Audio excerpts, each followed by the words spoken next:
Welcome to the Sleazy Podcast, the podcast about anything and everything, but mostly TV and movies. And now it's time to get sleazy.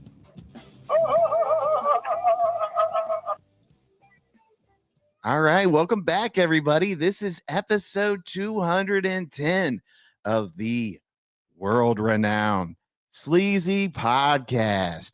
I'm one of your hosts, Sleazy, and I'm joined, as always, by Mr. PBS. Howdy. I forgot to pull up the soundboards. I knew I was forgetting something.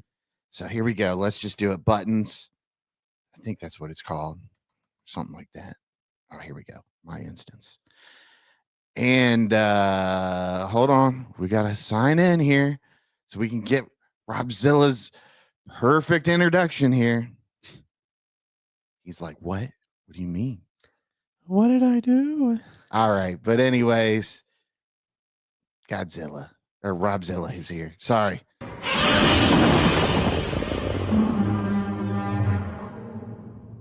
You guys see why I don't like taking like extra weeks off, because it throws you out of your. It needs to be Rhythm. Robzilla's official like photograph post. Yeah. What's up, guys? Did you guys like the Photoshop picture I sent of the guy with like the little arms, and I put Rob's head on top of him yeah. in front of the T-Rex? Yeah, I think I liked it. Oh, that was Photoshop? Yeah, it was Photoshop. Sorry. I'm surprised there. He's a little skinnier and taller than Rob, but Yeah. so how was everybody's time off since we've been away? Hey, don't rush to answer first. Working. Working 80 hours a week. Yeah. Not that much, but Not that That's up much. there. Okay. Why, Rob? What do you need money for when we're on the verge of World War III? well, that's why I'm debating. That's what I'm debating now. Quit- If I should let's all quit our jobs. jobs. Yeah, I think we should just quit our jobs and just podcast full time. That's actually how we stop World War III. We all quit our jobs and the economy collapses. Yeah. No more money for bombs. Save the world. Yeah. And All we right. have too many holidays off. We need Shout to out to your unemployed friends. They're trying to save the world. Yeah. Mhm. Yeah. There's a beauty in being unemployed, I suppose. You buy them a drink because they deserve it. But what have you been doing with these 2 weeks other than working? So just work, sleep, and then I just been watching stuff on Tubi and catch up on some TV shows, and You don't do Talk anything about- else? No. Why not? don't have time What do you mean you don't have time? You have a day off. today. You've got time in the couple hours in the evening. Yeah, I just watch a show and then I pass out. You sorry sack of shit. I dude. know Sorry sack of shit. it is. I mean, what else can we say about you? That sums it up basically. Other than you let a very good friend down last night. Yes, I did. You let a very, very good friend of the show down, Mhm. Papa Flynn. I did. It was his 40th birthday party. Tomorrow's his birthday, actually. No, that's still. I think you should like drive over to his house tomorrow when you get off work and give him a hand job, because you didn't Like Clean these two. grovel. Yeah. lick his booty or something. You got to make up for Yeah, it. it's his birthday, whatever he wants. Yeah. So we're sitting at the bar last night at Planks. He had his 40th at Planks on Parsons. Best pizza in the world. I don't care what anybody says. But everybody kept asking me, have you heard from Rob? Where's Rob at? I was like, I thought he was coming, but I didn't have service in there because it's like a sarcophagus for Verizon. I don't know what the deal is. That's But- some old school asbestos Well, insulation. or John something. had full bars on with T-Mobile. I'm like, Of course. what is going on here? Verizon's slacking. Mhm. But everybody kept asking me, and I was like, listen, it's 9:30. Rob is not coming. And I was like, this is how it's going to happen. Play by play. You're going to get a text message around 7 to 7:30 tomorrow. Yeah. And Sorry. yeah, It's true. and it's going to be like, I'm sorry, I passed out. Word for word. It happened at 7:22 a.m. this morning. It's true. And it's just like, how many times can you pull this fucking bullshit off, Rob? It's true. You need to be like Daniel Day-Lewis in There Will Be Blood. Get up in front of the congregation. I've abandoned my boy. Yeah. I've seen that so many times. Like that, just that scene. I haven't even seen the movie. Just only that scene. How's your problem? You haven't even seen that movie. One of the greatest movies of the 20th century. I know. Now we got to call 21st Papa century. Flynn because I demand a verbal apology. Papa Flynn, what's up? What's going on? So we were just telling the story of how I accurately predicted what Rob would do in the exact time frame and word for word about not Yeah, it making was your pretty part. impressive. Right? I've got him profiled, man. He wants to say something to you Yeah. though, over there. I'm sorry. I'm Okay. sorry. I messed up. I don't think that was heartfelt. What do you want me to do? Like, I'm sorry, I'm a lazy piece of shit. I already know that. And He Get knows on your that. knees and tell me you love me. like, I don't buy this. I don't buy this all I went home to change deal. Like, you could have just driven there and, showed up. Yeah, Matt came there sweaty right from work. Yes. And Matt works in a much hotter place and Well, he moves. does. He does. And He moves does. furniture for 8 hours. He does do that. Nobody smelled Matt. Wasn't an issue. But he was there. I think you He got at the same time. He was there. Yeah, he was there before me. But I think you premeditated your absence, and you were like, I'm not going. I'm just gonna go home and say I passed out. And you fucking sat and watched Tubi the whole night. I fucking know you, dude. I fucking know you. I did not watch any Tubi last night. Yeah, bullshit. Keep lying, you fucking fibber. Hey, I did not watch any Tubi. You fucking fib like a motherfucker. Rob, just say it. Like, I didn't feel good and I wanted to go home. I wanted to come. I passed out. Yeah. Did you order the code red? Rob- Goddamn right I did. Rob passed right by the exit. Was like, nah, Yeah. fuck John. Exactly. No, I did not do that. Yeah, exactly. No. Because it takes more effort to get to his house from Tuttle than to get the planks. So Yeah, he Like, could go up that high street and came down, and he actively drove away from it, and he was like, "Yeah, I'm not going to this shit tonight." No, I did not do yeah, I that. think He was like, he probably put his middle finger out the window too as he drove by. I'm going to McDonald's and I'm getting Tracy some chicken nuggies and we're gonna cuddle tonight. No. That did not happen. Guys, I don't think I can make it. I'm gonna lay down and actually give myself a chance to pass out. It was comfortable. Yeah. Okay, good. So when you laid down, had you showered and changed? No, I took off my shirt finally so I can cool off. Oh, so you were like asleep Yeah. without a shirt on and Jeans. probably your jeans. Yep. You little hillbilly. I was. I looked like a straight hillbilly from the trailer park. John was really hurt, dude. I feel bad. Getting I'm going stuck to to the take him some couch. lunch or something. Papa Flynn, you there? Yeah, it was a very sad night. It I was, like, where's dude. Rob? I know. Let me text him. And It was like he didn't answer me. every 10 minutes he kept walking by. He was like, "Where's Rob? Where's Rob?" It's I like, know. dude, I don't know. He's a fucking piece of shit, dude. He does this to us all the time. Probably thought Rob was dead. Yeah. I wish he were. Yeah, I was like, Wish he was rather be dead. And that's the anyways. thing. Like, Yeah. I didn't have service, so I couldn't message you. But people are expecting you to be there, and you just disappear off the face of the earth and don't say anything. Like, bro, we need an AG. I know. We need to know you're all good. yeah. I was like, I want to have Rob as my euchre partner. And I was looking for him to come in and Well, rescue me. And You had a never desire was to there. lose. Bro, Matt and Corey went on like the greatest euchre streak I think I've ever seen. Like, Down you. we finally took Matt down on the last game, me and Papa Flynn. Did you slay sure the did. dragon? Yep. What's that? Slay the dragon. Oh, yeah, we did. What was it, like 10-5 or something like that, Flynn? Yeah, something like that. Yeah. Yeah. We put a whooping on in that last game. He's like, I'm tired of winning. It's probably what it Finally, was. Yeah. John was like, I'm adapting the Matt style.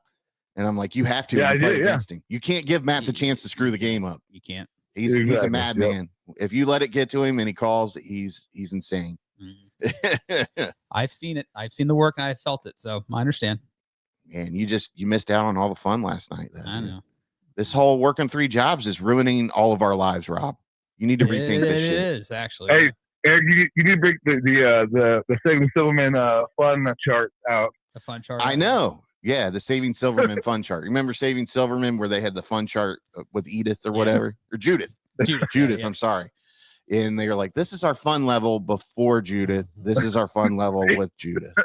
So this is our fun level before Rob worked 3 jobs. This is our fun level. It's non-existent now. Yeah, There's nobody to make fun of when we hang out. it's true. I only know the army signals. Get downstairs. we just wanted to give you a hard time though.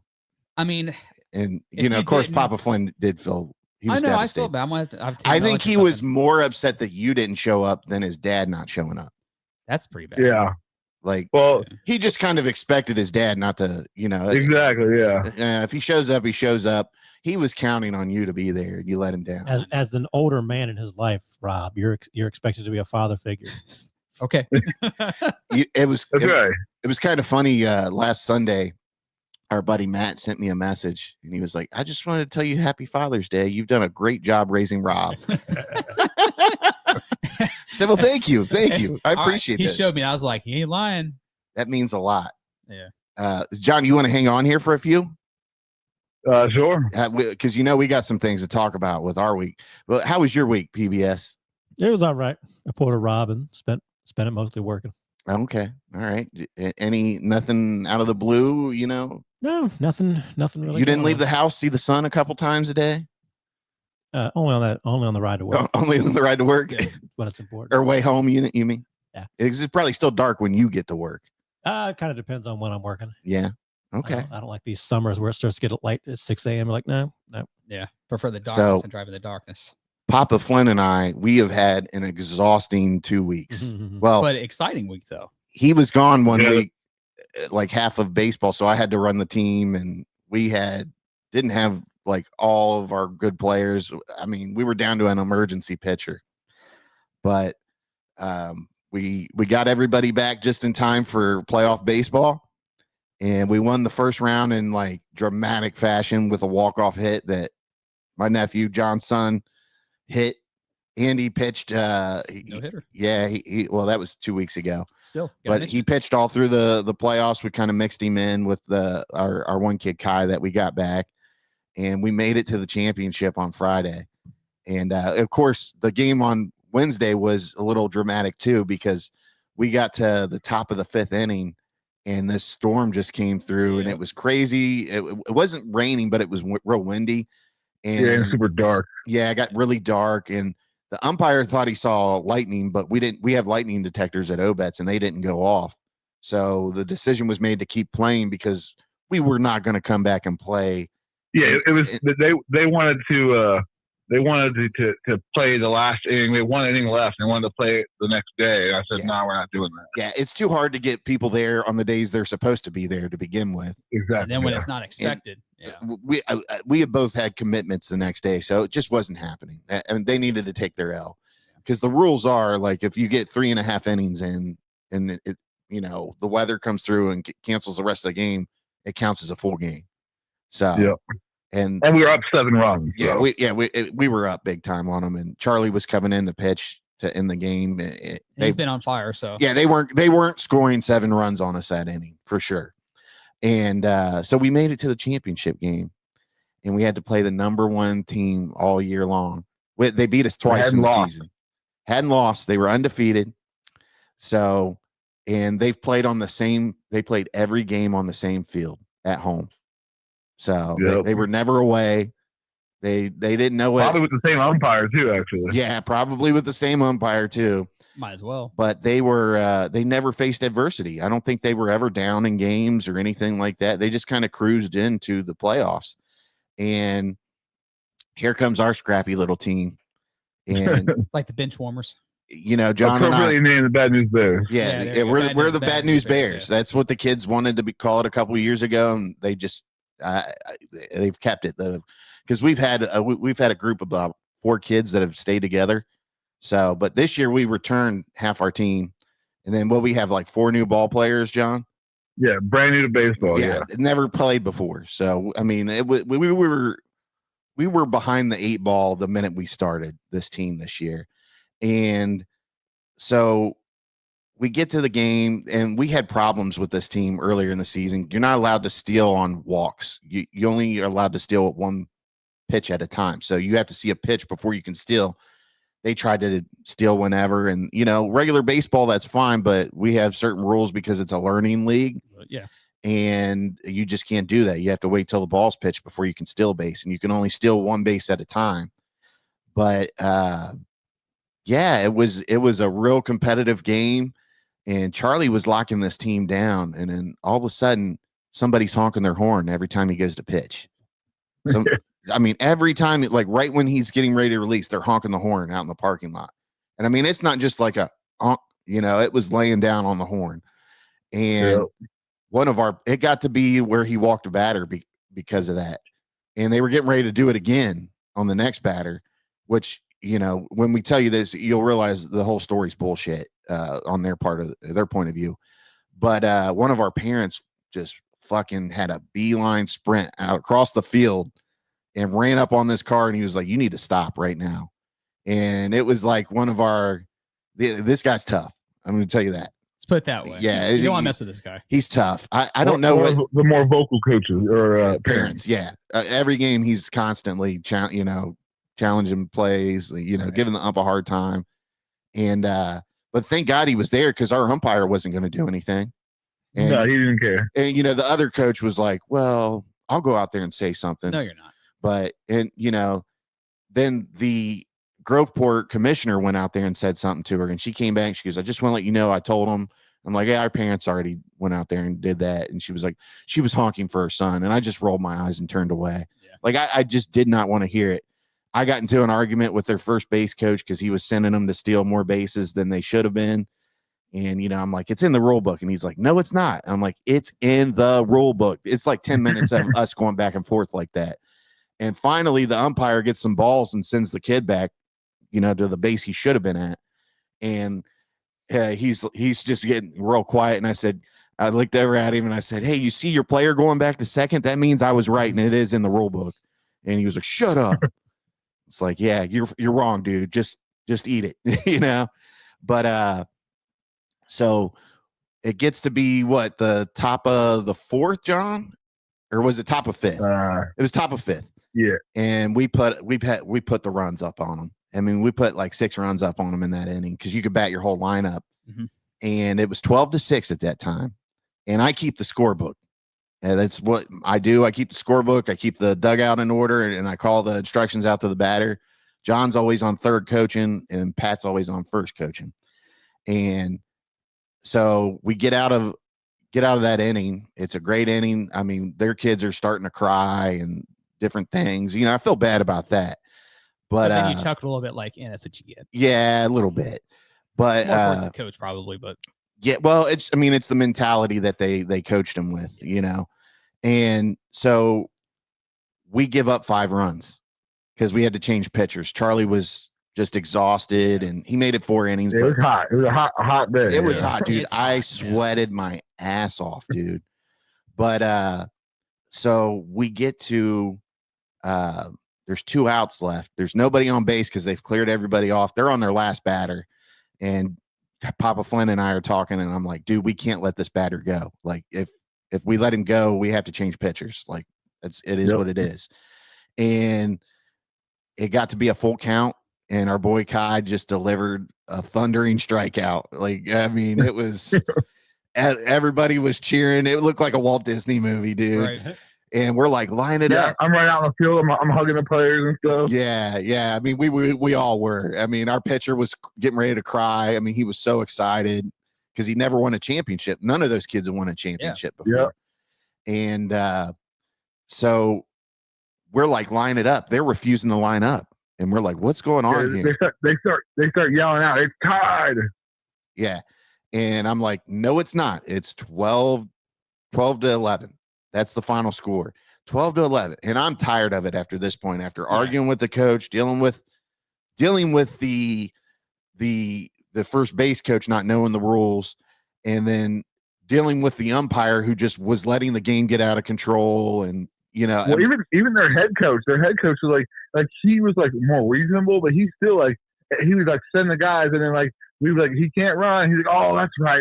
Yeah, they were trying to sneak runs away. Yeah. And with our experience with this team, they bend the rules to kind of, and I say bend, they cheat to get runs occasionally. I mean, I hate to call somebody a cheater, whether they just, I think the problem is they want to play regular baseball. Yeah. And that's not regular baseball. It's a learning league, But so, I mean, I hate to say cheat, but they're like, the first time we played them, they were stalling and trying to get the time limit called and stuff like that. And it was just, or that was the second time actually, but you just get a shady vibe when you play these guys. I mean, it's nothing personal. That's what they do. Just lets off a real shady vibe.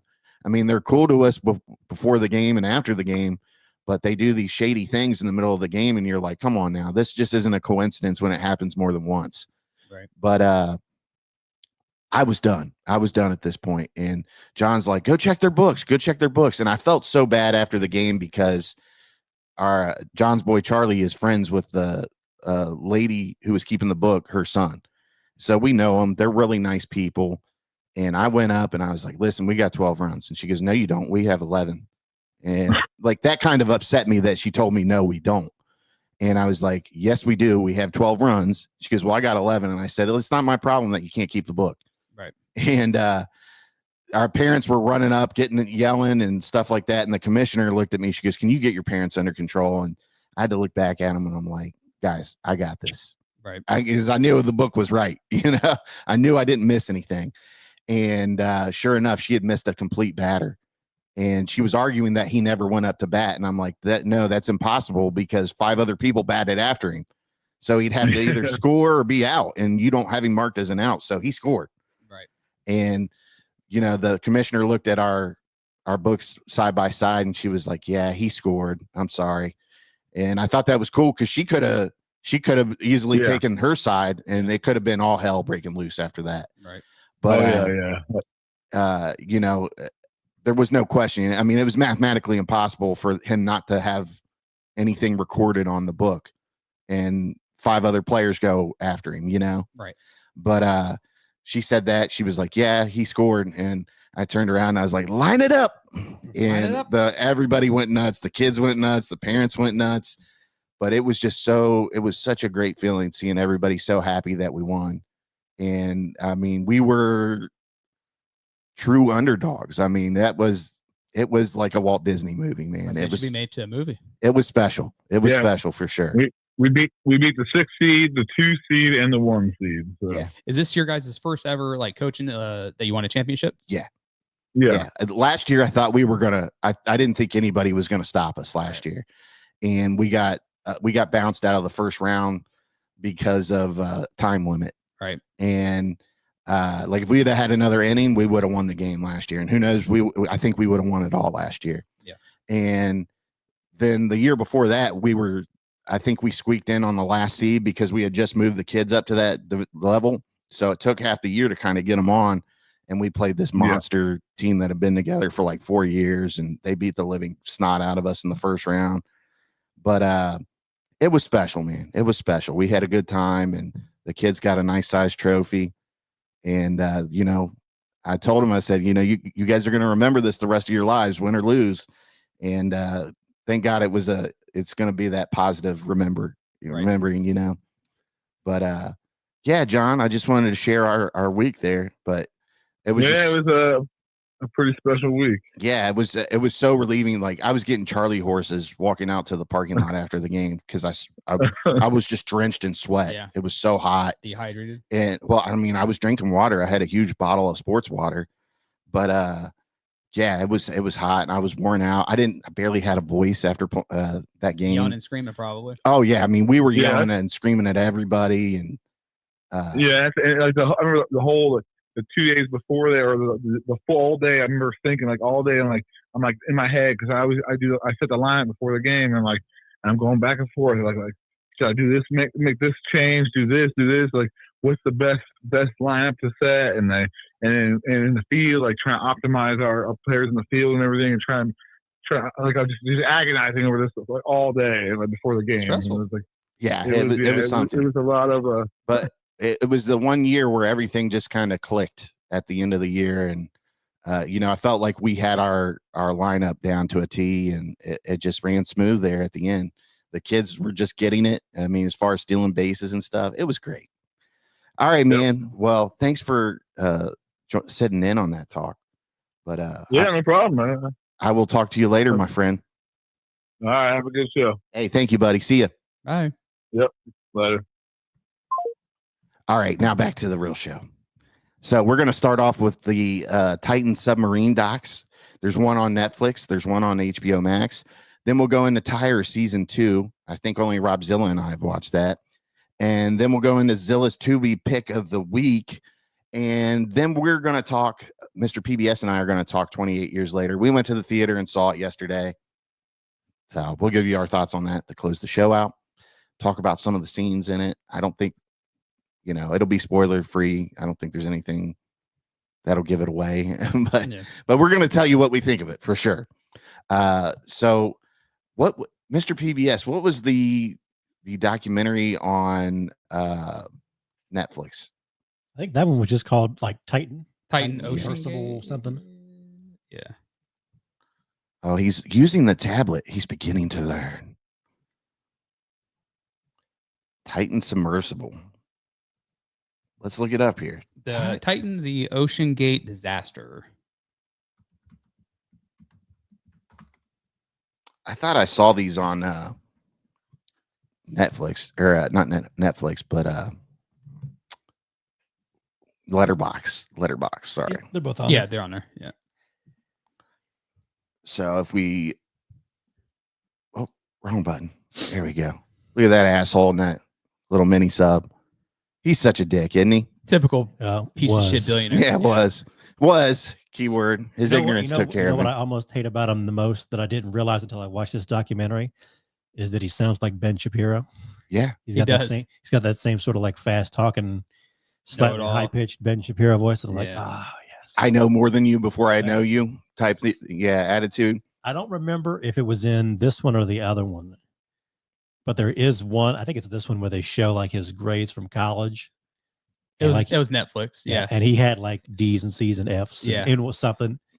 Yet he's An engineer and like an Aerospace engineer. I think they yeah, said yeah, aerospace. yeah, like an aerospace. because he wanted to be an astronaut. But then he's like, What we he need to said. explore the sea. I'm like, hey, Well, his family's like one of those like came over on the Mayflower rich Yeah. families or something like that. Yeah. So he knows how he got those grades. And I think it was like his wife's like one of her family members were on the Titanic who passed, I Yeah, believe. yeah. Like great grandparents or something like that. I do think that this was the better one out of the two. I think they both have. They're both informative. Yeah. I think you should watch both. I think you should watch the Netflix one first because I do think it's a little more. Not quite comprehensive, but it goes over a little more generally. Yeah. And I think the HBO version goes a little more into detail, especially about the end and sort of the trial. And they were I think the HBO one was a little more informative on certain areas.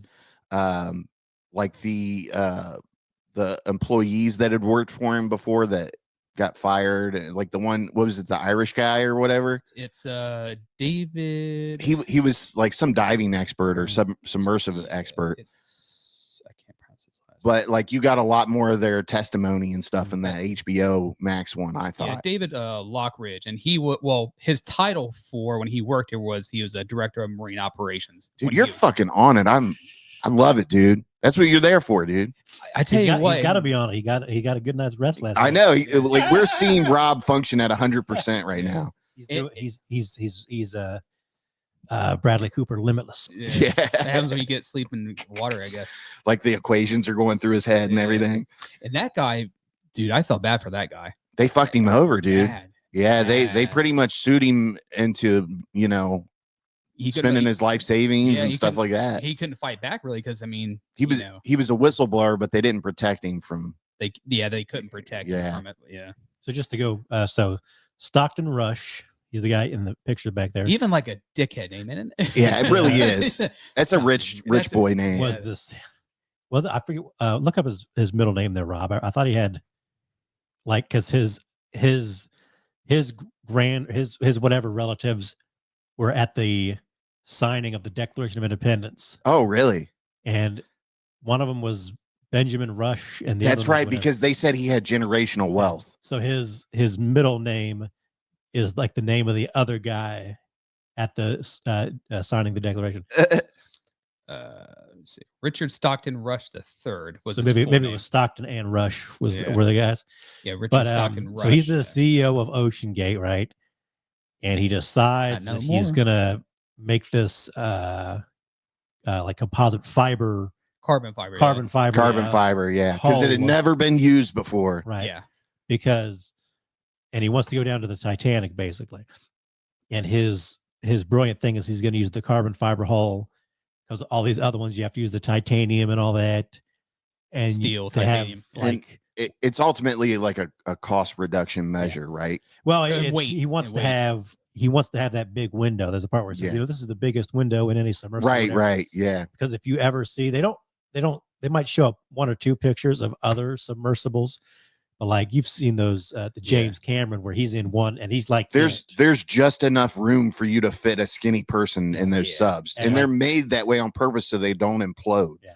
Well, And it also got it's the weight too. little Yeah. windows, yeah. Because the weight you can move it a lot easier. Maybe you could get like 2 or 3 people in some of those, but he had it set up. You get like 4 or 5 or 6 people in there, and it just sort of from the beginning, like it seems like a bad idea. Right, right. Well, that's his thing. Like I'm a rich genius, and I'm going against the conventional wisdom. It's like, well, And I like that both documentaries just kind of really laid that path forward and illustrated that this was a guy that was dodging requirements and like safety classifications and avoiding loopholes by porting the sub in different areas of the world, so he didn't have to register it. Flag, Well, even he couldn't call them passengers. They're like mission specialists. Everybody was mission specialists because then he could take money and not be certified. Yeah, and still make money, you know. Because it's almost like if you take passengers, you have to have other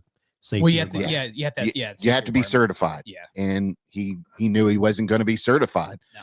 And these documentaries do a good job of telling you why he was avoiding the certification, because the experts that he had hired were telling him, dude, this shit is breaking. It's going to implode on you eventually. And they had installed this sensor system to monitor the sounds. Microphones. To know when the carbon fiber was expanding and popping. And even the one guy was like, Stockton wanted, they're called acoustic microphones. Yeah. Stockton wanted 1, and I put in like 14 or something. Yeah. I tell you what, that is terrifying. Yeah, and they're like, listen, dude, this is gonna implode. Like there is, and then was it one that actually went and found like the holes and stuff from the carbon fiber where it was tearing apart. Well, once they took it apart. That or when they took it out, you can see like this inside breaking. Like you couldn't.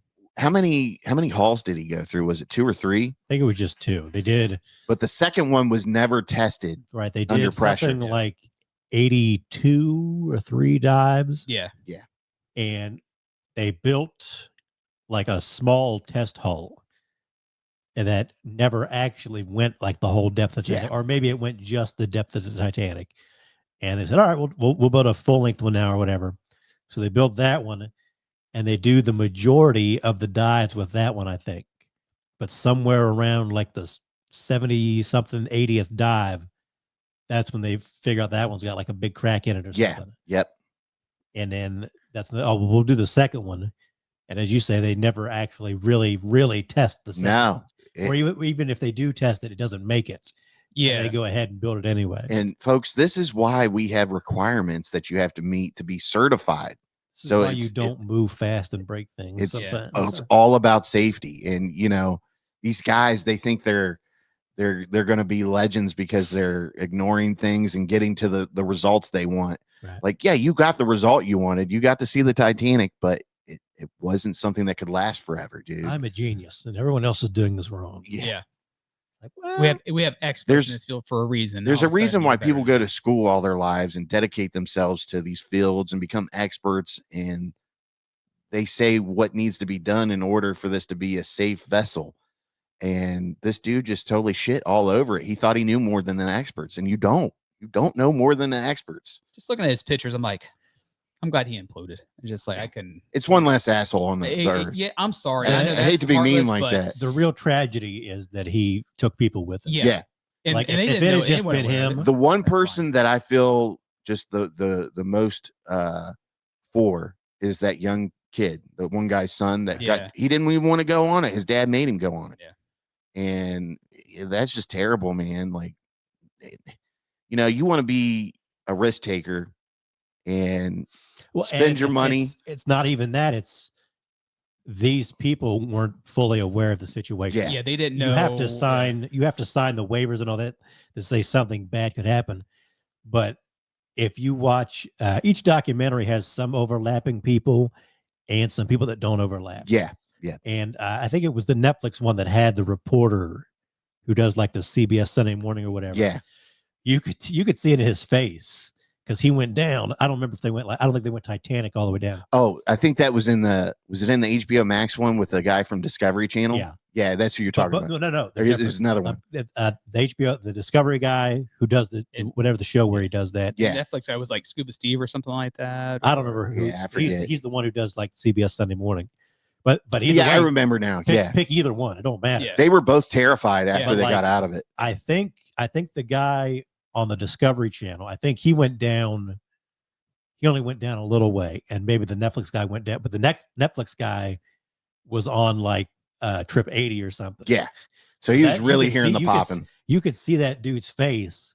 He was like, that could have been me. I could have been dead. I mean, he broke down crying. He was like, And it wasn't just the hull that had problems. Like the one guy that was on the CBS Sunday Morning thing, that reporter, like when they got to the bottom, like the electric system went out, the software went out. Yeah. They couldn't see out the window. Like it was they didn't know if they were stuck down there. And then like he said there was like condensation, like he put his feet up and it was just wet. Yeah, because it was sweating through the hull. Yeah. I mean, yeah, that stuff all exists. But him saying that, like I just get anxious. had these people known about the issues, I don't think anybody would have set foot in there, except for the one Titanic nut that went down. Even him, like he was the PH Nargala, he was French. I think he was kind of like an explorer almost. Because the one guy was like, listen, I'm a risk taker, so I just, if I go down there and it implodes, hey, I did something that made me happy in the end. Well, he was older too. Yeah. He didn't give a shit. They talked to his daughter in the Netflix one, and he was just like, I'm just the Titanic enthusiast. I've lived a good life. If something happens, it happens. And the HBO documentary is the wife and mother of the boy and the man who died. Right. And she's sort of their Shashada and Sulman Daywood. Yep. Look at him. He's a stud today. And so, like I said, they're both good. And they do cover obviously some of the same ground, but they do cover, I think, enough different ground where I think they're both worth watching on their own. But I'd watch that Netflix one first, and then go to the HBO one. Yeah, it was an excellent recommendation on your part to watch that.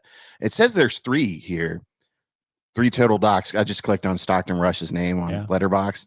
So you've got the Titan, the OceanGate Disaster. That's the Netflix one. That's the Netflix one, and then you've got Implosion, the Titanic Sub Disaster. Yep, that's the Max. And then you've got Fatal Dive for the Titanic. I click on that one and see what. Here, we'll put it up on the screen here. How Stockton Rush's deadly dive to the fabled Titanic wreckage in the Titan Submersible became a cautionary tale about the risk of innovation. It doesn't say it's on any streaming services, so I don't know. Does it have a runtime? I can't really. I don't see it. Yeah, I don't see it. There's not much on this one. Wonder if this one hasn't really been. Well, people have reviewed it, so every OceanGate documentary, I guess. This is a nice little list here. But yeah, very interesting, and I think it's one of those. Like, I think everybody should watch it and just see how these rich guys take advantage of. I mean, you want to talk about someone like Elon Musk? Yeah, like put Elon Musk. It's the same guy. They have the same mentality as far as like, I don't need to listen to these restrictions or experts. I know more than them. Let's do it. Guys who think they're smarter than they are. Yeah. By the way, did you see that the latest blow up for the Star? What is it called? The Starship. I think. Did you share the clip of that? It blew up right on the launch pad. I mean, it was nuts. And that's the one that this is the one that the NASA astronauts are supposed to be going to the moon in or whatever. Yeah, to Mars. That shit ain't getting to Mars, dude. Yeah. I mean, how many? This is like the 39th one they've blown up. Yeah. So would NASA get that much money? Nope. No, they would be, dude. NASA wouldn't be allowed to blow up. As many, Yes, you know. it would be rigored, and like they wouldn't even be testing this until they had everything worked out, Right. and then they would blow like maybe 1 or 2 up, and then they'd be like, we can't launch anymore till we get those Then issues. they'd be accused of wasting money. Yeah. Well, that's the thing. If they blew up, I mean, That many. if they blew up 3, Mhm. imagine the lawmakers that would go off and want to pull the funding for it. But because these are awarded contracts, it's like nobody gives a fuck, and everybody thinks Elon's a genius, and it's like, can He's we fucking just stupid? I'm sorry. Somebody's got to go in and regulate this Another shit. person who doesn't listen to some of the experts. Yeah, I mean, somebody's got to watch. That's why you need oversight on all this money that's just being shelled out, because these guys don't give a fuck. Well, you know, they talk about that the second hull in the documentaries that they left. Sorry. That they left like in a parking lot in the middle of winter in Canada. Yeah, and you can't store a submersible in Right. cold So like that. if you get any water in there, and it expands and contracts, and they say like, oh, well, we left it there because, you know, money.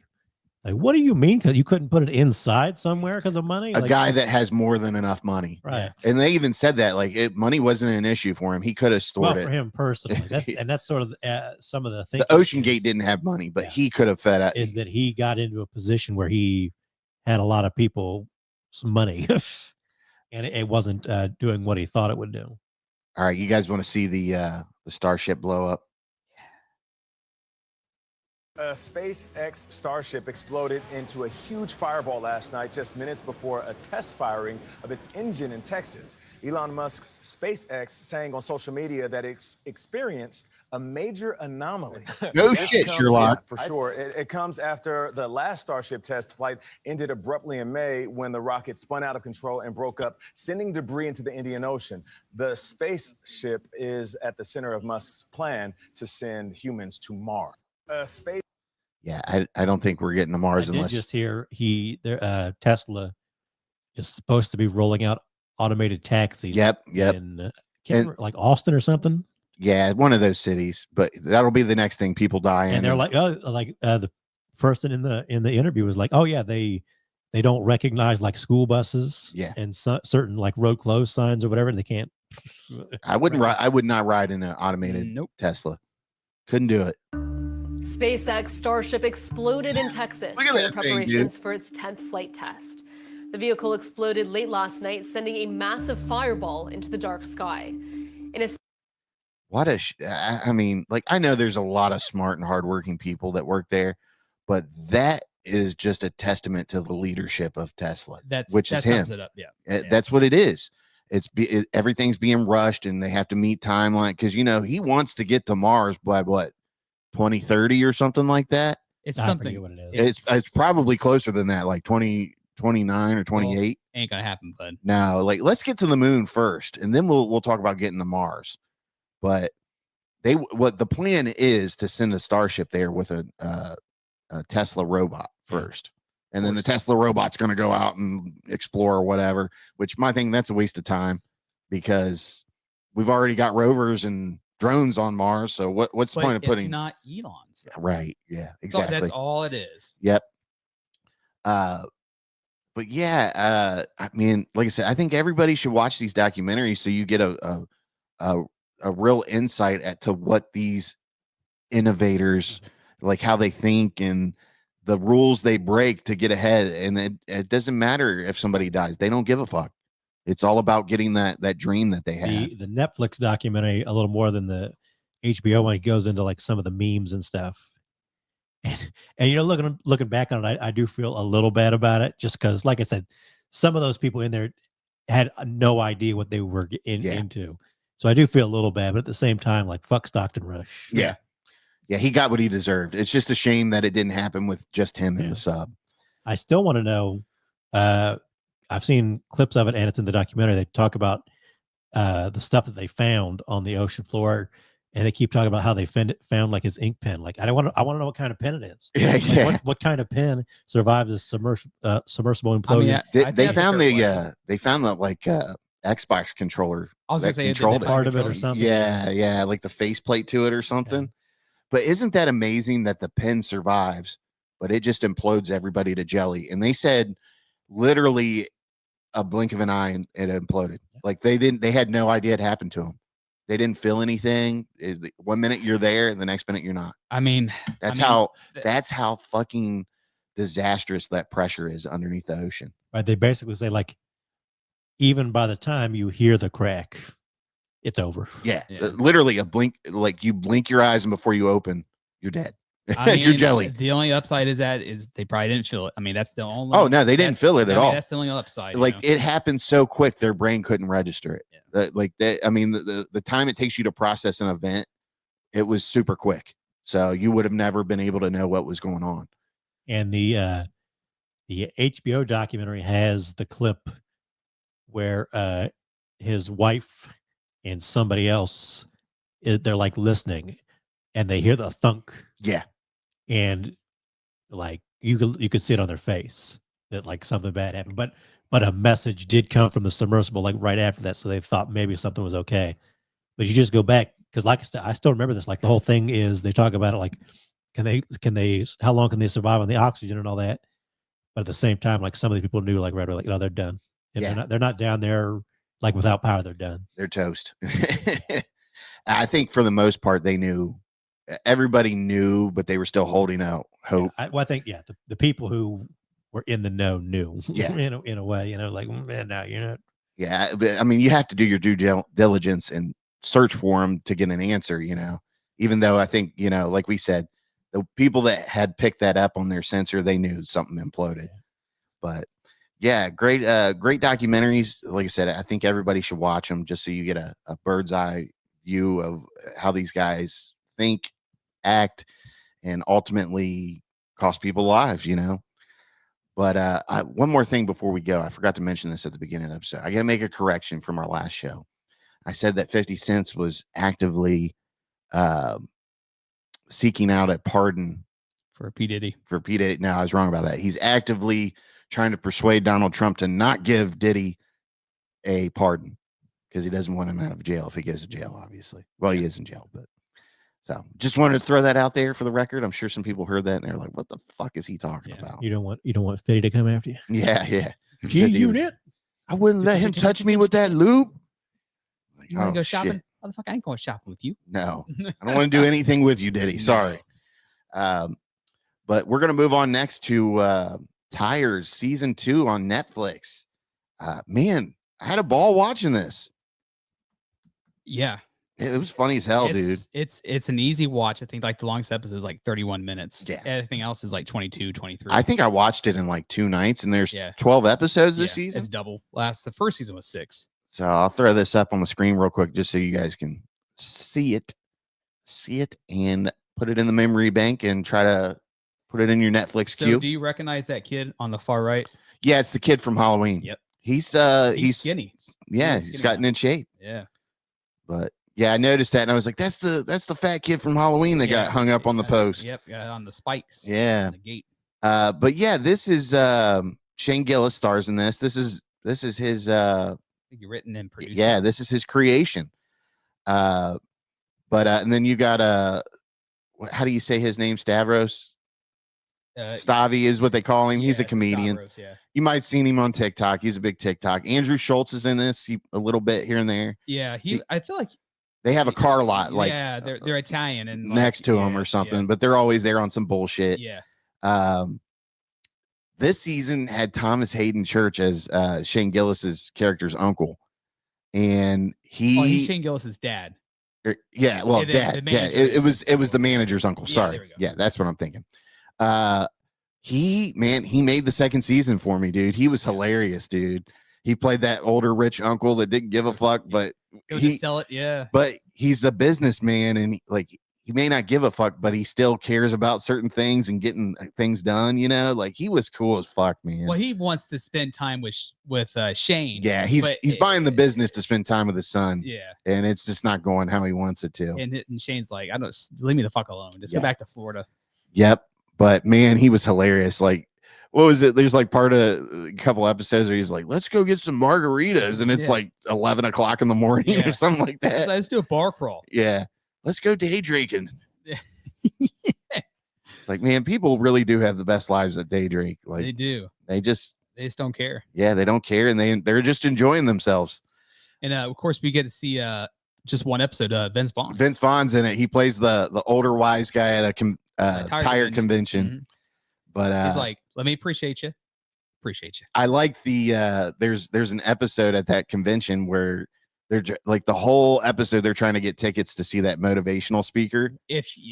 And they're just like any other of these TikToks. They always try to belittle you and make you feel like shit. And it's this guy too. Yeah, he makes the dude take his shirt off in front of everybody, and they kind of humiliate him in front of everybody. Well, they do it to one guy who becomes friends with Will, the manager. And he's all fit. Yeah. He's like, look at all that fat. He's got a 6-pack. He's like, I guess I could do a little better. Yeah, no, dude, you're doing fine. Yeah, that guy was great too, because him and Will kind of had like they clicked and romance. But he was the dude that got shit on at the tire sales. You know, they always constantly gave him shit and all nice that. Ponytail, fat ass. Yeah. He's like, my ponytail messed up. It was great, man. There was some really great laughs, and I mean that awkward cool guy that Shane Gillis plays is just hilarious. He's like, I'm over this. Could fuck over. Like he has a love interest in this season, and she's like a female version of him, basically. Yeah, and he's like, they haven't even gone out on a date, and he's like, yeah, my girlfriend, you know. He's like, she really your girlfriend? Yeah, she's gonna be my girlfriend. She's pretty much my girlfriend. Yeah, you know. And it's like, okay, dude, you just say whatever gets you through the day, I guess. But man, this was just a really good, like, you don't get a whole lot of like comedies like this nowadays. I mean, they're out there. You get one every once in a while. Right. But it was just such a nice treat to just laugh and relax. That's all it is. Yeah. It's just a fun show. It just unwind and just, you know, not think about anything but being entertained and laugh. And man, these guys, they hit it out of the park. Like season 1 was funny, but you could tell it wasn't hitting its stride. Yeah. And they really hit their stride in this season. Like, I like Kayla too. Kayla's hilarious. Yeah. The receptionist girl. Yeah. she's hilarious. Yeah. And I like how she's like this big whore and like nobody gives a shit. They're just like, do your thing, Kayla. Yeah. But it like the whole like thing with her was she's like, my boyfriend always wants to have threesomes. And with his friend Jeff. Yeah. That sounds okay. And it's a little weird now. Is that weird that he always wants to do it with his buddy Jeff? And they're like, yeah, totally. Well, she's doing an analogy because Will wants to get a loan for the tire shop. And he's like, well, my boyfriend wants to have a threesome with his friend Jeff. He's like, what? It's just this way he says it. He's like, okay, Kayla, get to the point. I love like what is the first couple episodes where Shane buys a gun. Yeah. And he's like, this is my gun. He's like, I'm gonna shoot you if I'm manager. I'm gonna fucking shoot you right between the eyes, Cal. Yeah. And then the one guy, John Lovitz, dude, still got it. I wish he showed up in more things. My lumbar. But he's like this guy. Was he like on the city council or something? Yeah. So he's like giving him a hard time, and they just keep pushing his car back. And he was like, I was told it would be done an hour ago. Yeah. 30 minutes. Well, like 60 minutes or 90 minutes. I want something for free. There's this part where Shane leaves his gun in the toolbox out there, the tool bin, whatever you call those. And the other mechanic that works with him, he grabs the gun and he's like waiting like to the side of the door. And he goes out to talk to John Lovett's character. And he's like, yeah, you know, here's the thing. It's going to be a little while on your car. And he's all pissed because it was an hour. Now it's 2 hours. Now it's 3. And he's like, listen, dude, you need new brakes and rotors. Let's go back and look at it. You can look at it and see I'm not fucking with you. He's like, okay, we'll go back. And they walk through the door, and Cal's character's like, put your hands up, and puts the gun to his head. And he is just like fucking, traumatized by it. Yeah. And they're like, dude, I'm so sorry. He was playing a prank on me. I didn't mean, we didn't mean it. And he was like, I feel like I'm going to need a discount for the rest of my life. And he's like, oh, we can do that. We can do that. He's like, well, I think I need something for free. Yeah. He knocks over. He's like, my lumbar. Yeah, because he totally falls down when he puts the gun to his head. Yeah. Well, he falls onto like a metal box too. Like, yeah. He knocks the shit out of it. The lift. Yeah. The railings for the lift. But man, it is a funny show. And if you like comedies and you haven't watched this, you're missing out. Yeah. Just relax and watch it one night. And the best part is when he's like, it's been an hour, and they cut to him. They're sitting out just fucking around, not even doing anything. The car's on the lift. Yeah. Tires and shit ain't off. They're just sitting there just joking around. Yeah, they're just fucking looking at black mold in the ceiling and shit like that. Those damn dirty mechanics, do you? Yeah. But it was hilarious, man. Like, I just had a really good time watching it, and that's what those shows are all about, man. And it's been a long time since I've seen a show like that. But he's like, "We'll make a." And of course, when they were booking the flight going to the convention, and he's talking about he's got a sleep apnea machine. Yeah, he's like, "You going to be in the air cockpit jerking off, looking for bogeys?" Yeah, because he was like, we need to go, and this isn't a vacation. This is work. We need to be well rested. I'm bringing my CPAP so I can get a great night's sleep. Totally felt well on that, Yeah. Yeah, and he did the whole thing. He's like, I bet you're gonna be like a air pilot in the cockpit, jerking off while the machine's on, and it's like hit the G-force. Yeah, it was funny just the way, because he had his hands up on his face and like that. But man, hilarious, man. There's all kinds of things you can talk about from that season, but just a dynamite comedy. You got to watch it, man, and it just goes by so quick. Yeah, it's almost reminiscent to like how quick the IT crowd goes when you watch it. Have you tried turning it on and off? Yeah. I'm all for bringing back like the 30-minute show. Yeah, it's great. It does it the sitcoms. Yeah. Like, where are the good sitcoms at nowadays? I don't even watch regular TV anymore, though. So who does really? I mean, yeah, if it's not on one of the streaming services, I'm just not like, back in the day. You had to watch this shit live, and now I'm just kind of like, whatever, don't care. I'll watch it when I get to it. Okay, so we're gonna move on now to Robzilla's Tubi pick.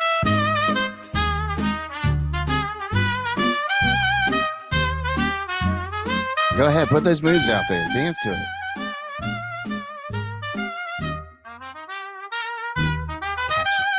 Zilla's Tubi pick of the week. Each week we pick the best from Tubi's. I'm looking at it right now. This time it's a dud. I saw it like just out of the corner of my eye, because I like to be surprised. My eyes go wide with every. All right, but enough of that. Get that fresh reaction. Yeah. Yeah, I just looked at it and shook my head.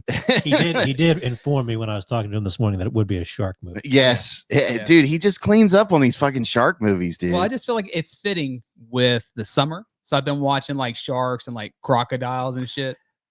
Rob's like, it's not like, was it Discovery that had Shark Week every summer? Like, Rob's like, fuck Shark Week. It's Shark Summer, bitch.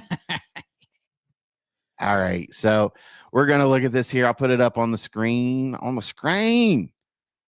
All right. Trailer Park Shark. Oh. So now, do you just type in shark and just go through them all? And, I just go okay. add. Oh, Jesus. So on Letterboxd, it's Trailer Park Shark. Now on Tubi, it's Shock Shark. Okay. So just to let you know, there's a couple of movies like that I've watched that are different on Letterboxd than it is on Tubi. Okay. That's a good sign. Yeah, that's a great sign. How shitty it is. Listen, there's really not a big synopsis for this, but so a tropical storm floods a Soggy Meadows trailer park and forces a hungry shark upriver.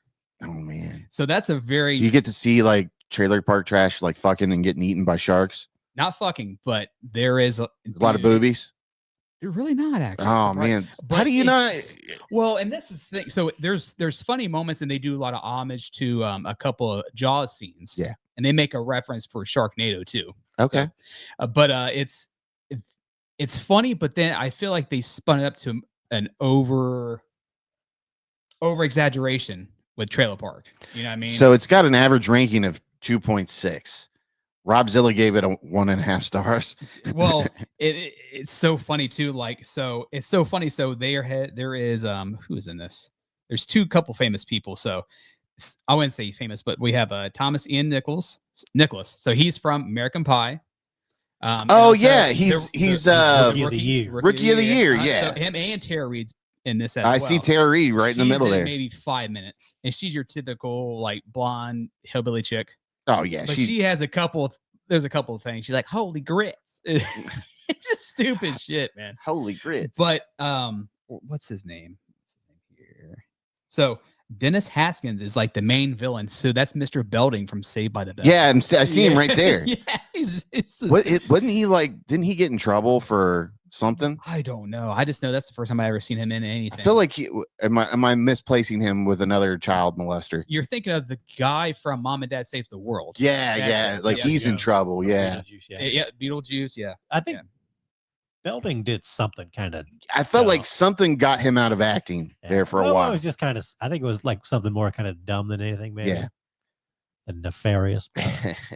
All right, so I'm gonna play the trailer. If you guys need to talk, just give me the nod, and that way it doesn't, we can hear it. There's no need to talk through this. Huh? There's no need to talk through that. Okay.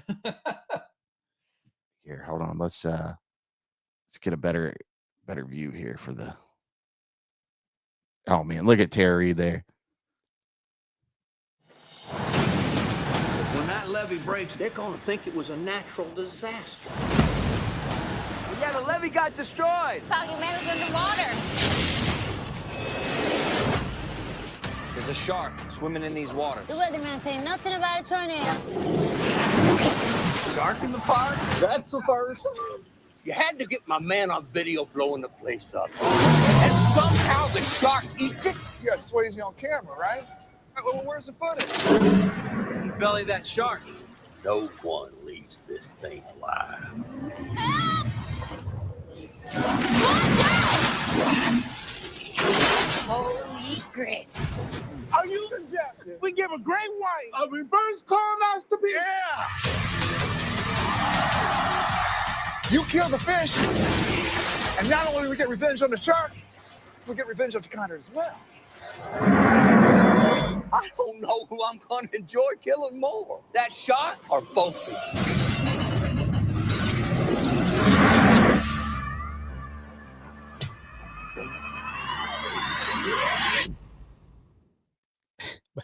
you. Some nice accent work there. It's like I said. I'm impressed. Yeah, but it's like Hard Rain meets Tremors. Yeah. That's exactly what it is. Yeah. I feel like I need to watch that now. My personal it seems like a opinion, half okay premise, maybe. but it's just like. But the shark gets electrocuted, and it's like it goes by people and it just sets off a charge like an electric eel, and they like get fucking shocked, and like then he fucking eats them. It looks fucking hilarious, dude. I'm not gonna lie. It looks hilarious. Honestly, Graveyard Shark is probably the funniest though. Yeah. Yeah, I would say Graveyard Shark, and then you can watch this one. And these movies all look like you need to have some sort of substance to enjoy them. Exactly. That's the reason why I'm picking these movies. I chuckle at some shit, but man, if you are on some kind of substance, it'd be amazing. Yeah, throw an edible in and yeah, couple beers. A couple beers, couple of shots. So I'm just looking up the director here. His name is Griff First. Griff. I just noticed that too. I was looking it up. So let's see Griff's letterbox. He's got something called Universal Soldiers, which I think is designed to look like a Universal Soldier ripoff, but doesn't actually have anybody involved with it. Let's put it up on the screen here. Let's see. He's got other shark movies. Yes, he does. Ghost Shark. That's on my watch list. Lake Placid 3. 100 million BC. Swamp Shark. This guy loves fucking aquatic creatures. My man. Yeah, you guys should totally hit it off, man. Saltwater shark. Saltwater. Yeah, I see that. Nightmare Shark. Arachnoquake. He's got a werewolf movie. Wolf's Bane. Yeah. Cold Moon. 30 Days to Die. Okay. What an interesting makes you wonder how people get money to make these movies. I don't see why we can't get money to make a movie. Yeah, I think some of these one of the reviews for one of these movies said it was a sci-fi movie. Like what's the other one? Sharknado and all that. Yeah. So some of it's probably in line with that. Hey, we've got money in the budget this year. Find us somebody to make us a shitty shark movie.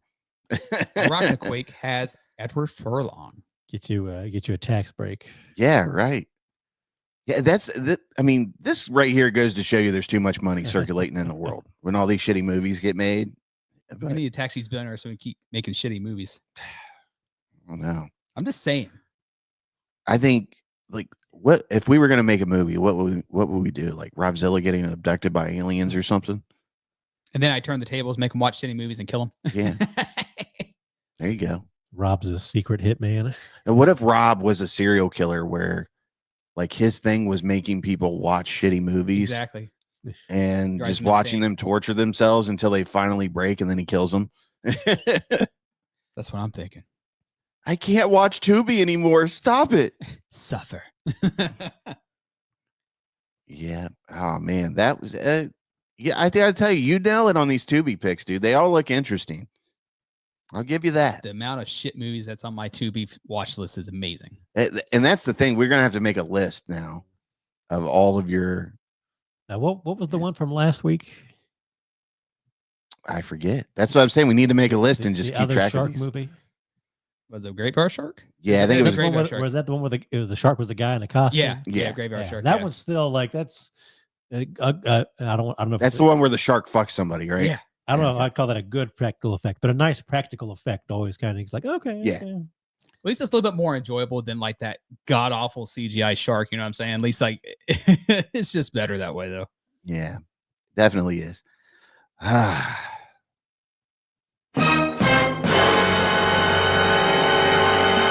I did forget to mention like one of those shark movies like 2 hours long. Dude, I don't know how you watch. Look, that's even too much. Shitty movie needs to be 90 and under. Yeah. Yeah. Trust me, I save it, but I'm like, that's not under the 90-minute mark. I'm not watching it. All right, so we are officially on our last segment. Mr. PBS and I, we are going to give you our spoiler-free thoughts of 28 years later. We're going to try to give you our spoiler-free thoughts. Not that there's really a lot of spoilers for this one. Yeah, it is what it is. So I went into this like hyped as fuck, man. I'm like, oh, we got the original people that did 28 years or 28 days later. And I mean, they're just going to give us something that they've been waiting all these years for. Well, just like you and everybody who loves 28 Days Later, they're ready for this movie. Yeah, dude. And so before we get into that, here, I'll throw it up here so you can see it. 28 years later, 2025. I mean, I was really invested in seeing this. I mean, this was like one of my top movies of the summer I wanted to see. But basically, this is 28 years since the rage virus escaped a biological weapons laboratory.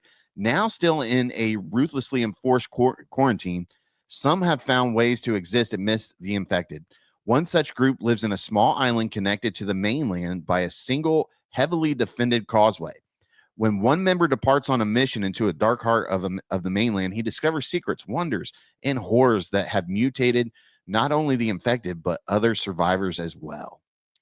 And Ralph Fiennes was in this. Aaron Taylor Johnson was in this. I thought he was really good. I thought we didn't get enough of Aaron Taylor Johnson. Well, I've heard that the casting was great, like in terms of that. Yeah, and this is a really divisive movie. I was going to say, we should say up front that there's at least on like TikTok and social media, there's a lot of kind of chatter going back and forth. And it seemed like to me, before the movie came out, a lot of the reviews were pretty negative. Yeah. And I mean, or let's just say they were negative, but they weren't like hyperbolic. Yeah. But now that it's come out, some people have had more positive reactions, and they're also reacting to people who say like this is the worst movie ever stuff. Yeah. And you and I are going to agree here for the most part that the movie didn't really do it for us. Yeah. But I don't think either of us will be like, this is the worst movie I've ever seen. I can tell you some shit movies. Hold my beer. I was going to say, it's not a shit movie until Robzilla tells me it is. Yeah. And like there's certain things that have like their who's the director of this, Danny Boyle? Yeah. And who's the other guy? Alex Garland. Alex Garland. Like there are certain things throughout the movie that are sprinkled in with like their signature like style as far as cinematography goes, and you know, just the way the movie is shot and how it's portrayed, and you know, you really get into the vision of the people that are experiencing these things. But man, it was just a terribly written movie. I thought like it just didn't make there was no connection to the originals other than the rage virus. It just didn't feel like a sequel that was from the original guys. Well, we should also say that I didn't exactly know this going in, but this is supposed to be the first movie in a trilogy.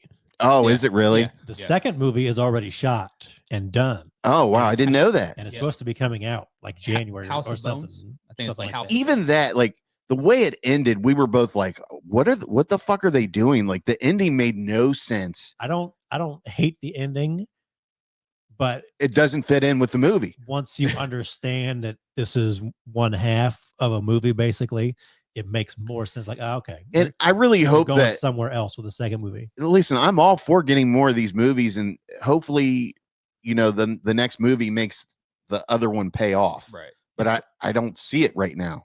Excuse me. I'm sorry. It's called The Bone Temple. Is what The Bone Temple. Yeah, that makes sense.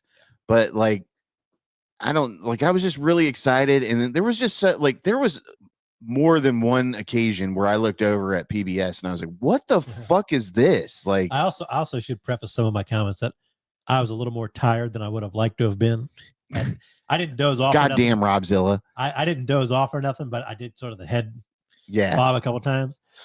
And so I will revisit this movie either when the next one comes out or when it goes to streaming. And that, because there's this whole opening act that's decent. It really sets the tone of the movie and fun and scary. Yeah. Then you're like, what does this opening act contribute to the rest of the movie?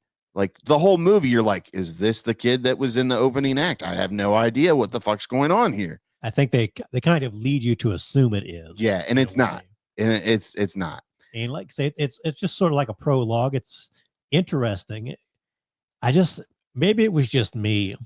And I get there, like this was shot on like an iPhone or something. Yeah. And I get he's trying to bring back the aesthetic of the first one. Yeah. In a modern way. And at least for like the first part, I kind of hated it. Yeah. Like I understand he's going for the aesthetic, but I'm kind of watching the screen and I'm like, is it supposed to look like this? Well, and like I actually felt like maybe our screen was a little blurry or distorted somehow. And the one thing that I'm agreeing with you on that. But one thing that really pissed me off every time they did it in this movie, they did like some bullet time Matrix, like the people from this village were using arrows to kill the infected because it was silent. Probably out of bullets. Yeah, and they didn't have bullets. I mean, it's 28 years later, obviously in their quarantine. The rest of the world is living fine, but this area, as far as we know. Yeah, as far as we know. Which did you notice in one part where there's these somebody was bagging the infected and hanging them upside down to collect the blood, and ravens were coming in eating it and flying away. So it's like birds fly all over the world, So I think as this goes along, we'll definitely see more outbreaks. I'm curious if it goes that way. Yeah. But they did this bullet time shit and it just totally took away from the movie because it's not that type of movie, and it just threw the vibe off. It's not even a bullet time. It's like a weird edit. Yeah. Where like somebody would get a headshot, and it would the camera would like tilt to the side. It would spin around to the back of that person and show you where the arrow was coming out or going through their throat on the other end. Like it just did not. It was really jarring for me. I'm like, ugh. Yeah, it threw me off of the vibe of the movie, and I just didn't like it. It was like, what are we fucking doing here, guys? Like, you don't need to do this to make the movie that more like, I got it. He shot that dude in the throat from fucking a mile away. Like, okay, big deal. Did you feel like they were just trying a little too hard to make it different? Yeah, they were trying way too hard to make it more like actiony in those scenes, it felt like. And like, that's not what makes those movies good. What makes those movies good is the impossible odds that the characters are put up against. And the tension. Yes, exactly. The tension. I put it in my letterbox review, but like you talk about like the headshot kind of thing, it made me kind of feel like I was watching a video game cutscene. Yeah, exactly. That it looked like a Resident Evil cutscene. And I'm like, I'm just waiting on my turn to play the game, but I'm just watching a cutscene and another cutscene and another cutscene. Yeah, here's what I put on my letterbox review. I said, this just didn't deliver the way I'd hoped it would. I left the theater disappointed, but somewhat entertained. Some of the dialogue and situations were dumb. I can totally see why people hate and love this movie. Unfortunately for me, it falls somewhere in the middle. Yeah. Speaking of the dialogue, I I had one moment where Aaron Taylor Johnson was talking, and this movie takes place on like a little Scottish island, so he's got a Scottish accent.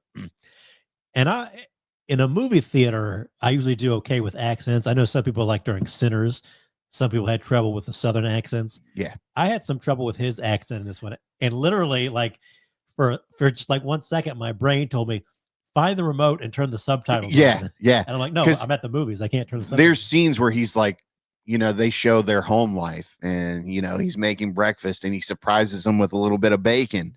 And you can't, like, the accent's so fucking thick, you can't understand every other word, it seems like. There's a kind of, like, it was really weird because, like, my brain like turn the subtitles on real quick. I'm like, oh, wait a minute. Did he sound like One Punch Mickey from yeah. I mean, it was like it's not the whole time, but it's not bad, but there's certain areas where he lays it on thick. Where I was kind of like, wait, what did he say? But man, I mean, like, I don't even know if I can tell you to go to the theater and watch this. Like, I feel like you're going to enjoy it a little bit better in the peace of your home when you can turn on subtitles if you have a hard time understanding folks. But like, I don't know, it just, like, I felt like even Ralph Fiennes' character, he plays this guy that's just, they all think he's crazy, but he's really this doctor that's living out in the middle of nowhere, just doing his thing. It makes no sense what he's fucking doing. Like, he's obviously not yet. Yeah, at least not yet. But then they introduced like alphas, which I thought was kind of like taken away from what Zack Snyder did in his last zombie movie. But I saw enough fucking baseball bat dicks that I don't want to see any more dicks. I mean, they got the Boots song. It should be like dicks, put them on the screen again. Literally the scariest part of this movie. I mean, I'm being honest here. The movie was not really that scary. There's a couple scenes that kind of take you back a little bit, but the scariest part of the movie is when this fucking 7-foot alpha is chasing down this boy and his mother with his baseball bat dick swinging everywhere, hitting seats and stuff. And you're like, God damn. Like, that's terrifying right there. Was it like from like basketball? Yeah, dude. I mean, my thing is like, there's, like you said, there's kind of different classes, whatever you want to call them, of zombies or infected in this one. And for just a second, I thought they were going to do like an I Am Legend thing where it turns out maybe the infected have like, there's somebody still there. Yeah. Like they've not like evolved, but they're kind of like somewhere in there is still a normal person. Like somewhere the infected are going grocery shopping or something. You know what I mean? Like maybe there is a culture having families and stuff. Yeah. And that's another one, minor spoiler, but an infected has a baby and you're kind of like, wait a minute. You get to watch a naked infected give birth on a train car and you're like, right. it's totally like, gross. So like, I heard people were leaving at that point, which it is what it is. I think we've all seen that process happen before in real life. It's gooey. Yeah. But like, that's the thing. Like, so did a normal person have sex with an infected? Did this person just get infected, even though it's been 28 years later? It's just questions. You're like, and you don't really have any answer to, because it's only part of a movie, maybe. And if there's an answer at all, are they even are they mating to reproduce? Or I don't know. They run in packs though. So for a minute, I thought they were going to maybe go that way and be like, hey, these people from this island are just kind of coming here killing people who are still sort of kind of people somewhere. But I mean, and maybe they will go for that. Don't know. Right. Because it wasn't a full movie. Yeah. But my recommendation is to just wait and watch this when it comes out, because it's going to be on streaming, I think, pretty quick. Yeah. This is summer movie season and it's just one after the other. And eventually it'll go out of theaters pretty quick, I would think. But I mean, if you want to go see it, wait until, like a Tuesday when the theaters do like the $6 tickets or whatever. That would be my recommendation.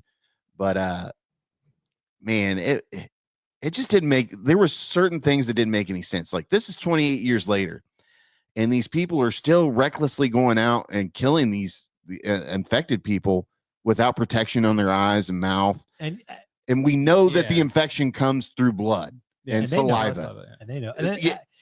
And again, like I've watched some other people's videos at this point, just to get their thoughts, whether they liked it or didn't like it. And I get that, like, and I told you this afterwards, like maybe there's a metaphor or an allegory or something I'm kind of not getting that's gonna just like, oh shoot, this is what's going on. That's what I'm kind of hoping for, and it hasn't and come they're yet. like, okay, like it's kind of like Brexit, like they're all on their island by themselves, they're not part of the European Union. Like, okay, I get it. Okay, you get like the dad's kind of full of shit. They've got this kind of weird, they've gone backwards into this sort of agrarian patriarchal society. It's like, okay, I get it. But like none of that really like opens up the movie for me. Yeah. And again, maybe it would if the movie was a little different or about something different. Yeah. There just wasn't like clear direction. Yeah. And like as soon as when people tell me they like that stuff and I'm like, I'm glad they liked it, but it just didn't do it for me. And you know, the kid's mom is sick early in the movie. We don't really know what's going on. I don't know if they're trying to suggest that maybe she's sort of infected or if she's having a other medical problem. But like, I don't know, even if I was pissed at my dad and wanted to take my mom to go find a doctor, air quotes, I don't know, would I go up to infected land after you just got chased down by an alpha, right? And you know that these things you can't take them down by yourself. Like it took, how many guys did it take to take down that first alpha that chased them back? It was like 10 guys. Took their arrows and then like their fiery harpoon or something. Yeah, they had to get a gauntlet out and shoot this thing down with a flaming giant arrow. Like and I tend to let that stuff go because I get it. That's what the part of the story of the movie is, but there was a lot of dumb shit. A lot of dumb shit, dude. So they feel like there's supposed to be some dumb shit in a zombie movie, but I feel. Do you feel like they're just trying to amp it up, make it bigger, better? They just gonna compete. I think they're trying to do better than they did before, but and there's a magic to that first one. It's low budget. They're not wearing anything to protect it, or like no. They did that shit the first one. I'd have some fucking Oakley goggles on and a mask over my face. Like it'd be like pandemic time, you know. They're not exactly expecting to run into an alpha, but they know it's a possibility. Like I say, I think that's part of the movie is that they're kind of dumb or they're kind of naive. And that is they're people that are cut off from society, but they still interact with this stuff. Right. Like there's people that go out and hunt for supplies. They know how the infection works. So it made no fucking sense that they're going out risking their lives and just to get a kill and having hand-to-hand combat with these things. And because you know, part of Aaron Taylor Johnson's character is him taking his son out for his first hunt so he can experience how to kill these things. And it's just like there's no face protection or anything like that. It doesn't make sense. And they know how this infection works because they knew about it when it happened, you know? So I don't, and yeah, even if they're dumb, they know how people get infected because they mention it. And you know, when they're talking amongst themselves, like, don't let it get in their blood get in your eyes or anything like that. Yeah. So it sounds like they're just not even counting 28 weeks later. It's like it's 28 days later and then it goes to this. Well, these people just don't know about 28 because they're just cut off because they say the area, they tell you like in the beginning before the movie starts that most of UK is quarantined off from the rest of the world. And like the people, like you meet some soldiers like halfway through the movie and they're from Switzerland, I think is what he said.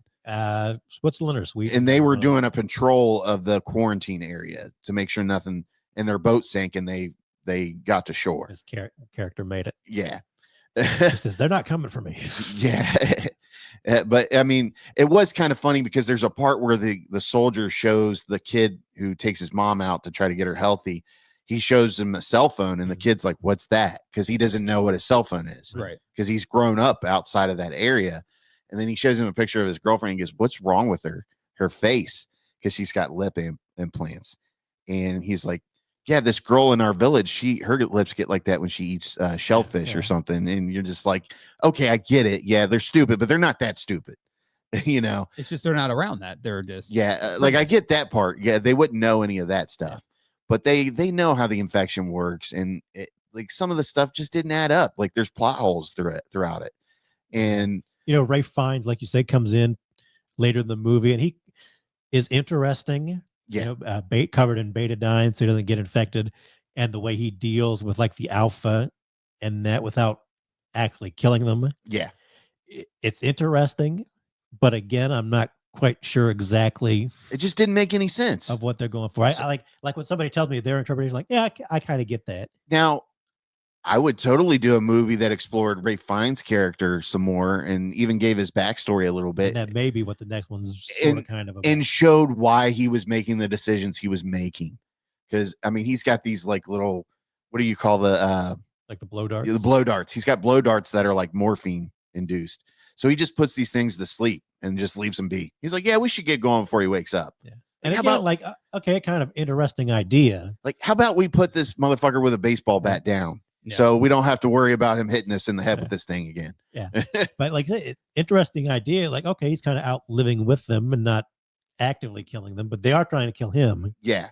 And you don't really know exactly why again. And he's like in charge of the bone. He's building the bone temple or whatever. And they don't really exactly explain what that is. Like there's a, like we get why he says he's doing it, but like, so you remember we all die, but like, yeah, there's infected. We're killing people. Of course, we all die. Yeah, there is kind of the what was the saying they kept?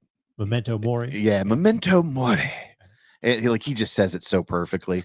But even then, like these people know what it's about. Yeah. Like they know that death is outside of their camp. Yeah, there is kind of a really nice moment toward the end with the kid who we keep calling the kid, but his name in the movie is Spike.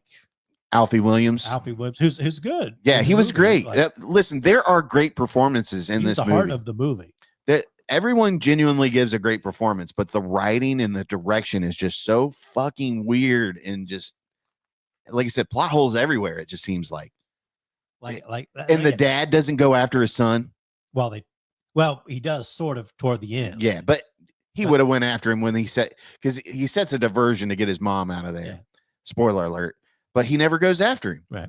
Like I would think that is you would have thought he had already been on his way. As much as they showed like the relationship that those two had, and even when it gets a little salty, and which causes him to run off, Alfie to run off. Yeah. Well, Spike. You still think a father wouldn't let his son go out into that. He would go out there and try to find him, you know. But of course, again, part of the point is dad is sort of a piece of shit, but he does love his son. It's not like he doesn't like his son. That's what I'm saying. Like the guy has some odds that are just, he's just a human. Yeah. The guy's looking for companionship and stuff, and he just doesn't have it at home.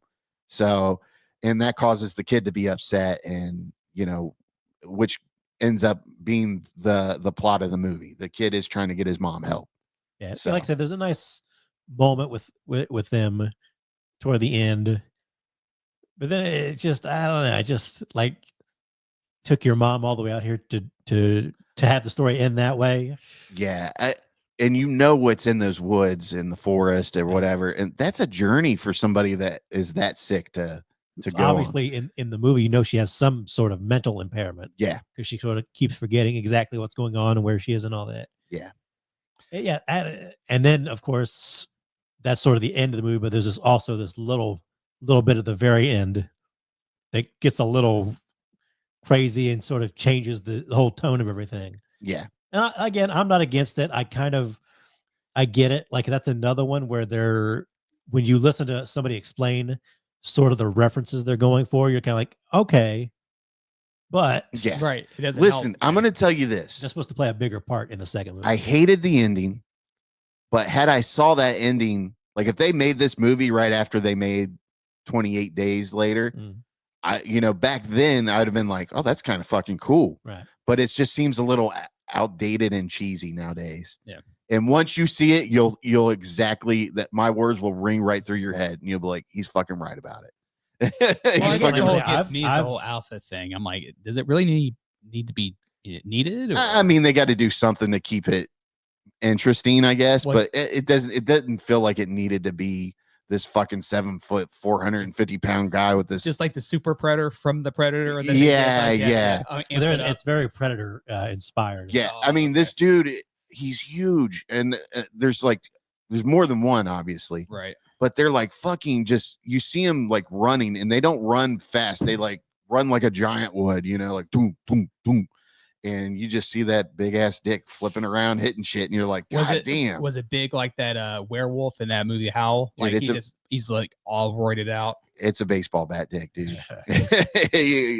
You're gonna feel insecure after you see that guy. So, do you think they were doing this certain style to pay off with the Bone Temple? Do you think that they sprinkle stuff in to like pay it off at the Bone Temple? It makes sense now that you that. just said that they have another movie completed. That we're not seeing something. Yeah, we're not seeing something like that's I said, gonna. There's little things like you mentioned. There's an infected that's turned over in a house, and he's got the word Jimmy carved in his chest. You see Jimmy graffitied here and there, and then you meet Jimmy at the end. And like I said, that's and I've followed people who on both sides. Some people love this movie, and I saw some people give it like 4.5, 5 stars, and they loved it. Yeah. And I've seen people on our spectrum. You gave it a 3. I gave it a 2.5. I gave it from Real Takes gave it a 2. Yeah, I seen that. But I mean, I gave it a 3 because it is like the acting is really good in it, and the cinematography is awesome, but it lacks in certain parts. Like I put it in my like, I feel like they're trying too hard. Yeah, and that's how I felt. Like there's a 4-star movie in here if there's a little better direction. And I mean, I hate to be like that because these are some talented dudes, Alex Garland and Danny Boyle, but there's just something odd about it, and it's probably because we're not seeing a completed movie. Yeah. So, but yeah, I gave it 3 stars. You gave it 2.5. Robzilla didn't see it because he was working. So hopefully we can get you in to go see it at some point. And like I said, I hope people go see it. Yeah, because I don't pay full price for a ticket to go see this. I think what's the you're looking at it right now. What's the average rating? Does it say? Oh, the average rating's 3.6. Yeah, that's probably about right. Yeah, like it's not a terrible movie, but it's not a great movie. It's really right in between there. I've heard a lot of people say that they compare it to the movie The Road with Viggo Mortensen. Yeah. I've seen that. I get it. Yeah, somewhat close. Yeah. Post-apocalyptic kind of father and son thing. Yeah, and it's kind of has like a coming into your age with the kid. He's becoming a man, and he kind of realizes like, oh, I need to get the fuck away. But yeah, I mean, listen, I wouldn't recommend spending $15 to see it. Like either you go on a discount at night or you wait till it's on whatever streaming service. Don't go into this movie. And I told Rob this today. Like, it really almost has nothing to do with 28 days or weeks. Yeah. Like you absolutely do not have to see those movies to really understand anything that's going on. No. So if you go into this movie thinking you're seeing an air quotes sequel, you're like, I think you may be disappointed. But if you're going to see an infected movie that's maybe trying to do something else with some fancy kind of, or maybe even experimental, maybe camera work might be the word, manage your expectations. Right. Don't go in there expecting 28 Days Later, because this is not it. Yeah. And I watched 28 Days Later the night before, and that nostalgia vibe hits you, and you don't get it in that movie. Yeah. Like this is not a fan service sequel. Right. For sure. And that's fine. Yeah. I'm 100% fine with that. I like when people explore new things out of, different properties. Yeah. I don't know, dude. It's just, and there was that whole speculation that Killian was going to reprise his role, and he may have, we just haven't seen it. I saw something that implied he might've been shooting for like the second part or the third part. They haven't done anything with the third part yet. And that's what I'm saying. He may have already filmed a scene that we just haven't seen, because it's coming in the next set. Yeah. But I don't know, dude. I'm looking here. One chick I follow gave it a 1 star. That's rough. I don't think it's definitely not a below average movie. It's an average movie. Like I said, I gave it 2.5, which in my mind, like 2.5 means like this is a movie. Yeah. That played in the theater. That's Yeah, it's a decent movie. It's not terrible, but when you're such a fan of those first two movies and you watch this, you are going to be a little disappointed, I think. Do you feel that's like your most disappointed movie that you've been anticipating, and it kind of fell this flat? year? Definitely. Yeah. No, we talked about it Yeah. as well. Like the Boots trailer really sold this movie to people. Yeah. And the movie is not the Boots trailer. No, it definitely is. So it sounds like it's going to be like most disappointed. It's probably going to be like 20 years later than probably Novocaine. It sounds like it's probably most disappointed. Yeah. Yep. But yeah, that's all I got to say about that. And Yeah, I think I've got everything out. Like I say, I'm not going to be like, oh, this is the worst movie or anything like that. Hold my beer. I'll let you know. Yeah. But I feel like there's something not clicking for me. Yeah. And like I say, maybe I'll watch it again and be in a better mood and be like, oh, okay, I get it. Maybe the sequel will come out and be like, oh, that paid off here. I would like to revisit it, even though we were in a great theater. It was quiet. Yeah. I mean, it was 4 people in the theater, counting us. Yeah, So, it's streaming soon. yeah. It made decent money from what I heard. I think it's already made back its budget. But again, they shot 2 movies back to back. So I mean, the other one's coming regardless. Let me see The here. thing about I heard somebody else talking about, like, this is a relatively cheap movie to make. Yeah. Because most again, horror movies are. They're using an iPhone.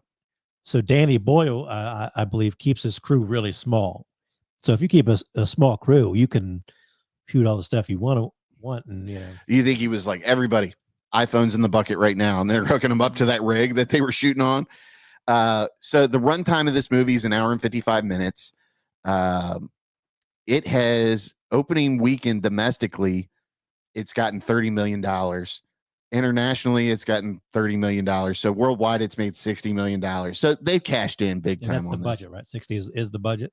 I believe I saw that in the Wikipedia article. I don't know what the budget was, but 60 is what they made worldwide. Let's Google here. 28 years later, budget.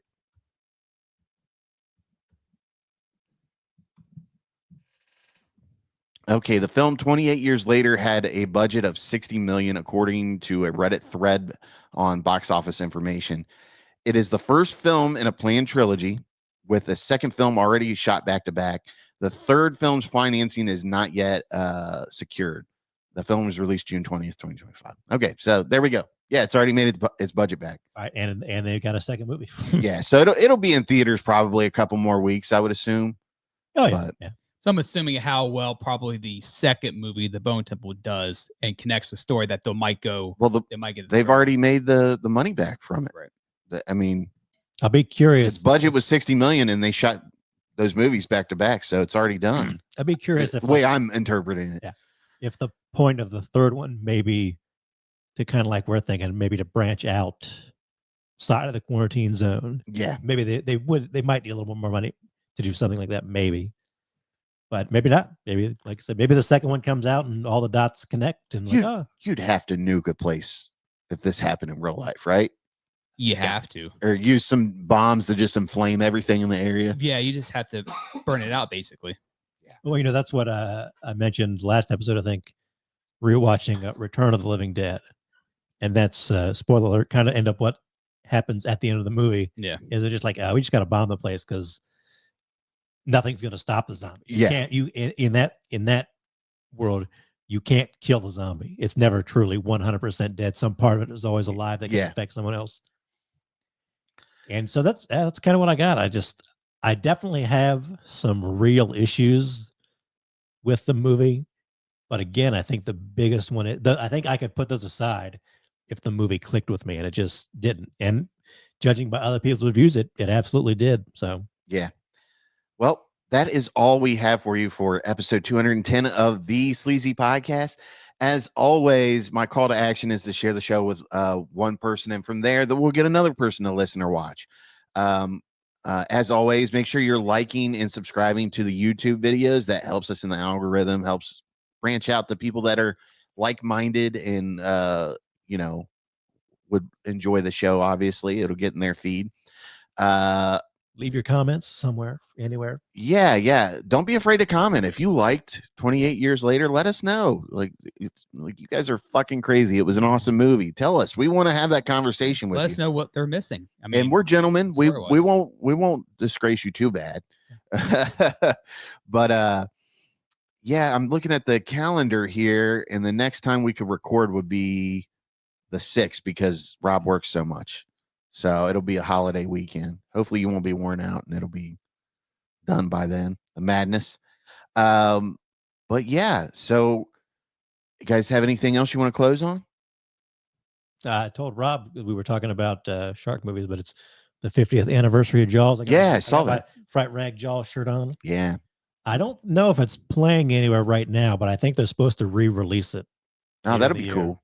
And obviously Jaws is like a they should do like a classic. They should do like a 3D release of that again. That'd be cool. Yeah. But whenever it's playing, if it's playing near you, you should 100% see Jaws in a theater. It's still like an all-time great movie. I would love to go to one of those screenings, like on a pool or lake where they do the floats. That's too much. Give me the willies a little bit. What if it was in a pool, like at a pool? I don't care. I got to do the pool, man. I can't do that. I'd be swimming up underneath Rob and grabbing him like that. I would scream. I do believe Kevin at the Real for Reals podcast said that all 4 of the Jaws movies are streaming on Peacock. Okay. Excellent. My mild take is that Jaws 2 is actually pretty decent. Okay. Obviously, I got to watch because I've seen Jaws and I've seen parts of sequels. Yeah. Jaws 2 is actually pretty decent for me. It's been a while since I need to revisit it That's myself. when it's the kids that are out in the boats, right? Yeah. What's the one where they're in like this underwater sea station? That is part 3. Part 3 is where the shark goes to SeaWorld. Yeah. And it's I won't say it's good, but I think it's fun enough to watch. Okay. Lewis Scott's a junior, man. Yeah. Something about summertime and like good horror movies is just clicks. Well, and plus we were off. It was Friday the 13th. And like you mentioned, like it's the best time to watch Friday the 13th in the summer because it's not the same feel in October. Yep. But it's hot and you're suffering. Can't watch Halloween in the summer, but you can watch fucking Friday the 13th. It's fantastic. Yeah. Because it's a summertime movie. It fits well. Yeah. Okay. So that's all we have for you for this episode. As always, keep it sleazy. Thanks for listening to the Sleazy Podcast. Make sure you hit the subscribe button and remember, listen to Sleazy.